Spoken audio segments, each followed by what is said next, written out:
Hey, we're going to talk about duck production, and a few people have commented they've seen these values of nest success where nest success at Mendoza is never 5% in the uplands, and it ranges up to sometimes 25%. And a few people have heard this magic number of 15%. Mallards can break even, the population remains stable if they just get 15% nest success. And they say, God, that's terrible. It is terrible. That's of course why we do so much work on hen houses and predator management. But let's look at why ducks can be successful at 15% or why mallards can. And it's all about renesting.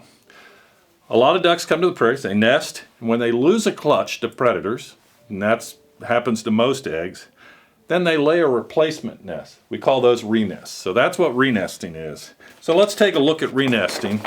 And let's say nest success is 15%. So we start with 100 nests. That means 15 of those females are going to hatch. But it also means 85% are going to fail. And these failed birds go into what we call the renesting loop. So renest number 1, 85 females renest.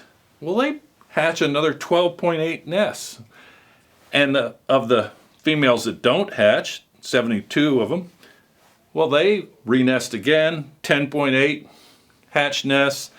One more renest, right? Renest number 3 down here, and produce 9 hatch nests. So in total, even with 15% nest success, we have 47% of the hens being successful, okay? So that's not terrible. That's break even for mallards. But wait a minute, let's look at blue-winged teal. Remember, they're the worst at renesting. So blue-wings nest, 100 of them nest, 15 hatch, okay? Most of them don't actually renest. But let's say they all renested. The best they do is get 37 nests, right? And that's not break even for blue-wings. So a blue-wing population at 15% nest success across the entire prairies would decline. And remember, mallards have higher survival. So they don't need as high a duck production to match up, right? A population is the consequence of both production and survival. So blue-wings with poor survival need much higher production, and yet they don't renest very much.